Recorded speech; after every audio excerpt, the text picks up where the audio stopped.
All right, you maggots, listen up. Now, this video is called Frame of Mind. And what do I mean by that? Okay, whenever you start a project or you're thinking of starting a project, you're all excited. And some people gather up all the parts for the project, put them in a box, and never start the project. Other people start the project and then they hit a rough patch. And then they put it in a box and put it away. The trick is, I'm going to tell you the secret. The beginning of the project is exciting. It's magical. It's wonderful. And the end, the completion, the satisfaction of seeing it work, same thing, magical. In between, there's the rough patch or the rabbit hole, or your ego is going to get in the way. When you get in a project and you realize it's getting rough, you realize you didn't bring enough to the table. I use this saying. People don't like it when I say it. What you got to do is you got to go back. My one boss used to say, you back up in the football analogy. You back up and you punt. In other words, you're not going. You're not going to make the touchdown, so you back up and you punt the ball to the other team. It gives you more time to think. So you're in the project. You hit a rough patch. You don't know what you're doing. You're in over your head. It's time to go do some more reading. And when you go do more reading, you'll find a message, because of the internet now, it's a totally different world. You'll find a message from someone that messed up just like you did. And then you see some shoot from the hip guys and some experts. The shoot from the hip guys keep throwing garbage at you. Go try this. Use crazy glue, or heat it up. Or then in the messages that you read, you'll find the gold. The guy that actually has done it knows how to do it, and he now proceeds to tell you how to do it. Now, one of the shoot from the hip guys might start a fight with him because they're good at that. They're good at making the smart guy look like he doesn't know what he's talking about. But anyway, so your frame of mind, you got to keep your frame of mind. Now, every time you complete a project, that gives you more skill level for the next project. If you run from the projects and put the pieces in a box and put them away, I told you I worked with these guys, and they would say, oh, I did that project. And then as you talk to them, they got the parts together, put them in a box, and never built the project. But in their head, they built it.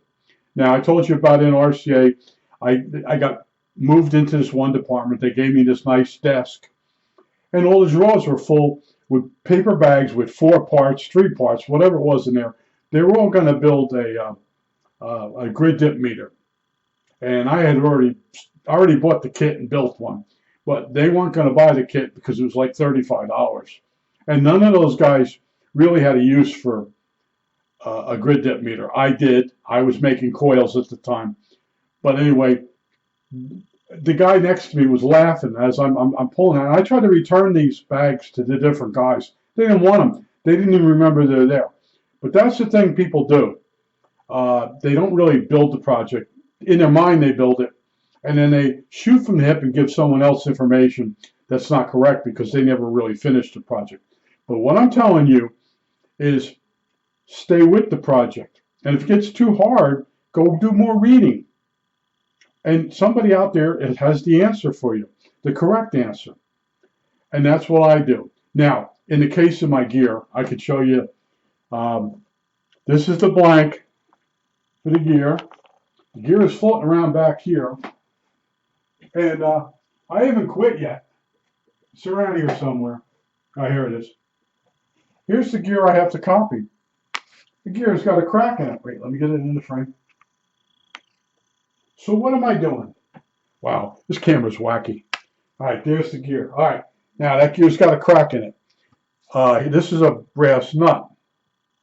I put this on here, and I can mark and take a file. And it'll take about 6 hours of filing at my pace, with my eyesight. And then I might end up with a gear that doesn't work. Right now I know the bore through this piece is correct. It's the same as that. It'll be a slide fit. What am I doing now? Okay, here's what I'm doing now. I'm trying to find a brass gear that has 18 teeth and maybe has a different center hole than this one. So I buy the gear, it might be a little bit bigger. I drill the hole out, now it's a 1/4 inch in the middle. And it's got, around it, it's got 18 teeth, which might have to be cut in a little bit. And maybe they're a little too, the teeth will be a little too long. They'll have to be cut back. But the angle of all the teeth and all that will already be done. That's what I'm doing now. I went and I read on gears, and the middle hole is called the bore. Then there's the height. They don't say the width of the gear. They call this the height. So you start reading and you start to gain knowledge, and I'm starting to realize that most of the gears out there are metric. But an 18-tooth gear, approximately this size, has to have whatever degree angle each tooth is, 20 degrees each. It's a fixed amount. So if I can find a metric gear and the hole size in the middle, the bore is going to be wrong, but I'm going to drill it out. So then I'll have the teeth. Now the teeth might not go in far enough, but all I have to do is file them in. And I can basically bash. They call that kit bashing when it comes to trains. You buy 2 different cars and you take the pieces and make one type of car by bashing the 2 sets together. Now in this case, I'm going to take a gear that hopefully I can find that's brass, that has the wrong size center hole. I drill the correct size center hole. I file each, we'll call them the teeth, in a little bit, and I might get it really close, and then the teeth might be too high, but that I can fix too. The hardest part is putting the teeth all the way around and getting them the equal distance. And I have a way of doing that with this blank, but I really, at this point, I really don't want to do it. This is the kind of crap I've been doing my whole life. I always fall into these rabbit holes, and then I spend days digging myself out. Now, I repaired that radio. I recapped that radio. I troubleshot that radio. I found all the fact that the guy had screwed all the controls in. I got all that working. And then I get it all together, and then I find out that there was a gear broken right from day one. The person tried to put super glue on it, and then they put it on eBay and sold it to me. So I'm at the point where that gear shouldn't be in the mix. I'm really at that level. I'm saying, you know what? That radio was such a piece of heaping pile of shit that this is just another insult to me. And what I'm trying to do is find a gear that's out there, and I've gotten close 2-3 times already. The one thing you have to learn is what they call each dimension. And then the other thing you have to learn is there's no inch gears out there. They're metric. So what's going to save me is there's the angle in the circle can't be changed between inches and metric. The distances, yes. But in other words, a gear with 18 teeth is still going to be a gear with 18 teeth. And that's what I have to zero in on. And there's another word for these, a module or something. They use another term. The ratio of the teeth to that.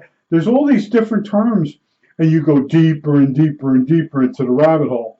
And then at some point you realize you're not going to find the gear that goes in that radio, because the amount of meat on that gear between the teeth and the inner hole is not right.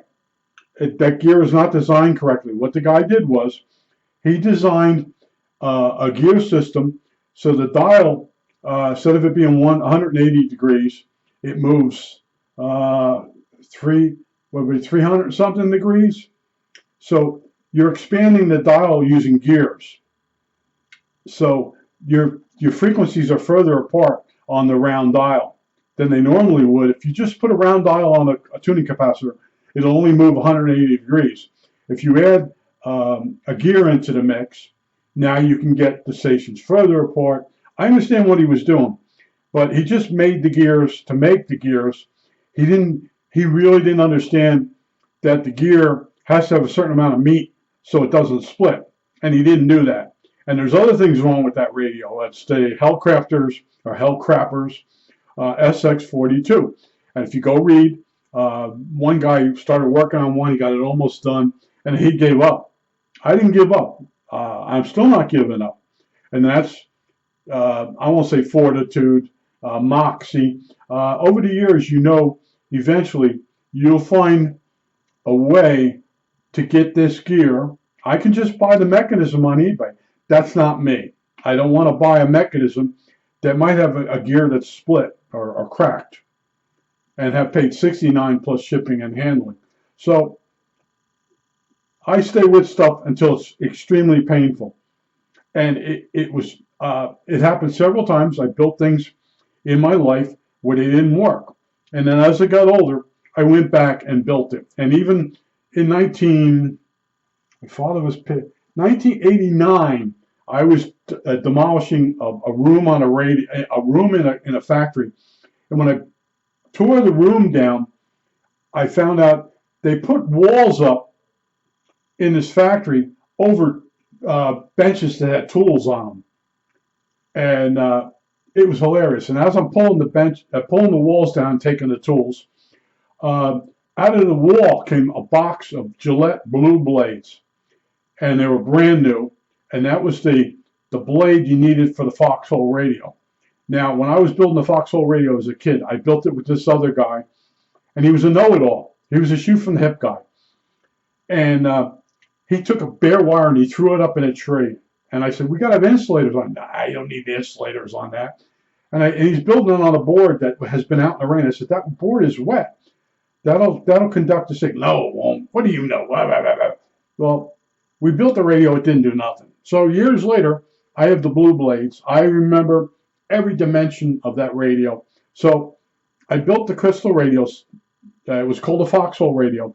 It used a safety pin, a piece of lead from a pencil, held in there with a piece of copper wire for the cat's whisker. And the razor blade was the cat's whisker. The plating on the Blue Blade acted as not dissimilar metals. So in other words, it was some type of silicon coating. Maybe it was silicon coating. So that razor blade was basically a diode. And I built it on a piece of plexiglass or PVC, and it worked right away. All the coil, I said to him, that's special wire. You got to strip all those little pieces of wire. It was Litz wire. No, you don't. He made sure that radio didn't work. Now, he's dead now. I won't go into how stupid he was, but that kind of crap, that his mental thinking of knowing it all, followed him all the way through his life. And the only time he come up with an idea, he actually copied it from somebody else. He actually got a guy to come in to patent it, and he couldn't afford it, but he was talking to the guy and the patent. And then the guy says, "Well, how did you come up with this idea?" So he showed him this other device that he copied, and the guy says, "You ain't gonna get away with that." So that's the way, and the guy went storming out. But he never changed. I grew up with a person that shot from the hip incredibly bad, was a know-it-all, know nothing, and my mother used to call him a lumox. And I just looked up, yeah, that's what he was. But in other words, I would constantly read. If I'm going to build something, I read over and over and over, so I can almost see the parts going together. Actually, I can see the parts going together. And then when I have a mistake, or I make a mistake, or there's a mistake in the schematic, like when I built the first microprocessor computer, there were 3 mistakes in the guy's book, and I found them right away because I went prepared. And that's all I'm telling you. You learn from building, but you also learn from looking at several different circuits. And I tell you about the different radios, wide or long distance. I show you the coil and all that. You can see that on the schematic. And that's what got me into the Hellcrafters SX42. Was the schematic is very impressive. And I had built that or repaired that Collins, that piece of that stupid 51J. They dummied up the front end for AM broadcasting because they didn't know what they were doing. And then I contacted the guy, and he says it's 40 dB down. So there was something wrong with it. They dummied it up, and then I wasn't happy with that. And then I wanted a triple tuned front end radio that did AM broadcast, the full band. And that's when I settled on the Hellcrafters SX42. And I don't like the radio. I never liked the Hellcrafters stuff. But it was a triple tune front end. All the tubes actually stay on when you're on the AM broadcast band. Other people say the one RF shuts down on it. No, it doesn't. Amazing stuff. But you got to bring something to the table. You got to stay with it. And if you can get up and walk away for a couple days, but don't give up. Every time you give up on a project, what happens is you become gun shy. Yeah, let's call it gun shy. It has to do with, say, a dog. You're teaching a hunting dog, and when you shoot the gun off, the poor dog, he just loses it. And I think they say the dog's gun shy. But every time you walk away from a problem in life, that problem's going to come back and bite you in the ass later on. And that's what I'm trying to get across to you. When I was younger, I wasn't that smart in school. In school, according to grading system. But I started finding my way, what I was good at, what I was interested in. See, when you really like what you're doing, you get really good at it. And anytime somebody mentions anything close to the thing you like, your ears pick up. Your adrenaline goes up. And there's two chemicals. You have to have endorphin and adrenaline. And you'll remember what the person's saying. All right? Endorphins and adrenaline to keep you awake. And that's when the memory actually strikes harder in your brain. And you get excited. And every word the person's saying, you basically remember. And that's one of the tricks. So if you're a blah, blah, blah type of person, you're going to have a poor memory. You don't get excited. You have no passion. And I had these guys over the years latch on to me, and I didn't realize what that was. You know, it's nice to have people around you that are telling you how smart you are, but they're also using you because they have skills you don't have. They have skills of manipulation, and that's their forte. And you're just, I'm going to help this guy. I just finished this guy. That's what I was doing. And all they do is they rob your time. And then as you get older, you look back on it and you realize that the best days of your life were spent helping a neighbor. He gives you a remote control for his garage. And then it's all, the essence leaks. So you take it all apart, you clean all the parts, you put it back in. You realize you can't get the battery anymore. You find out the remote control isn't for the unit he's got in the garage. That unit's been messed by his children. So the whole thing just goes to a screeching halt. But you have 3 hours where you took this remote control apart and you soaked all the parts and you cleaned the plastic housing and then you tested everything. You go to buy the battery, you find out the battery's not available anymore. You go to talk to him and you go over to look at the unit and you realize it's 2 different brands. Yes, that's what I had happen to you. A lot of the people would break something, I'd fix it, they'd break it the same way again. And it was just a lot of that. That's because people, they really don't care about their tools. They treat them really bad. And I was loaning tools out and getting them back broken. I don't loan any tools out. Guy asked me the other day.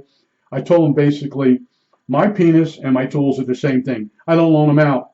And I started to tell the guy the last couple times I loaned stuff out and what happened. He didn't pay attention to me.